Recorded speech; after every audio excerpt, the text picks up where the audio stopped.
The federal government said no amount of pressure, including antics of hack writers and threats of litigation, will prevent it from releasing more names of the alleged looters of the public treasury.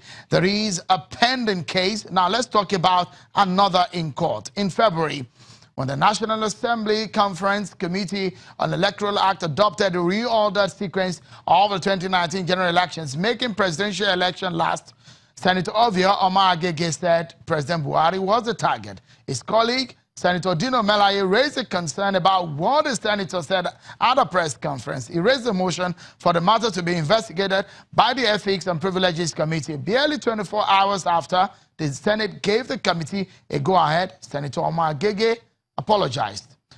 After that, the past Thursday, the Senate suspended Senator Ovia Omar-Agege for 90 legislative days, not only because he made that remark, but for going to court to seek redress. Let's get some legal advice on this one, a perspective, rather. I'm being joined by a senior advocate of Nigeria, Chief Robert Clarke. Thank you so much for your time on the program. Always my pleasure. Let me first start with the issues of the looters list. The federal government did say, look, we are going to release more lists. Is it legally advisable or reasonable to do that? Because the question would be, some of these people have not been declared by the court as guilty. Well, this is the political arena we are dealing with. It is not a matter within the courts. It's not a matter, before any judicial commission of inquiry. It is a statement from the consideration of the present government, from records available to them, that certain politicians looted the treasury. They had published a previous list, and if I can remember, my attitude then was that if anybody felt that his name was unjustly included in that looters list, as a politician, he should go to court and challenge that list.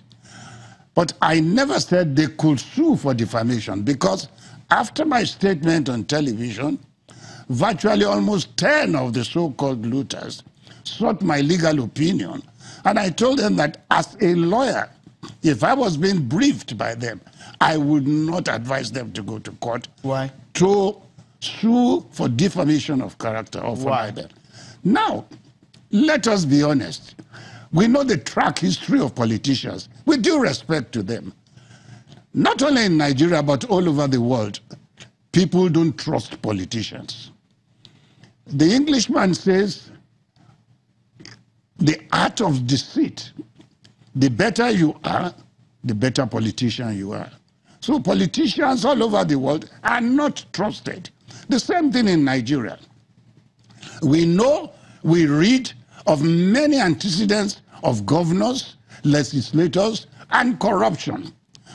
If a legislator makes the mistake, for instance, a governor who has been spending state money for 8 years, some within appropriation, some without appropriation, calling them security votes, if they go and sue me, Robert Clarke, that I defamed them, they should never attempt to go to the box.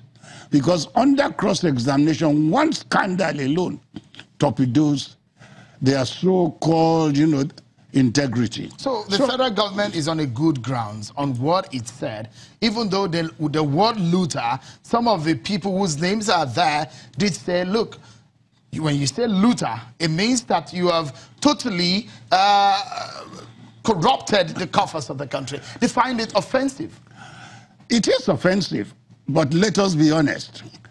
Within the generality of Nigeria, many Nigerians don't see anything wrong in a politician stealing money, because most of this money still comes back to them. And they don't see them the way you and I see this looting, because many of them benefit from these politicians. And there is another thing in this country many people don't appreciate. Since 1999, the cost of dealing with politicians, because they have easy access to money, has gone up. Let us take ourselves lawyers.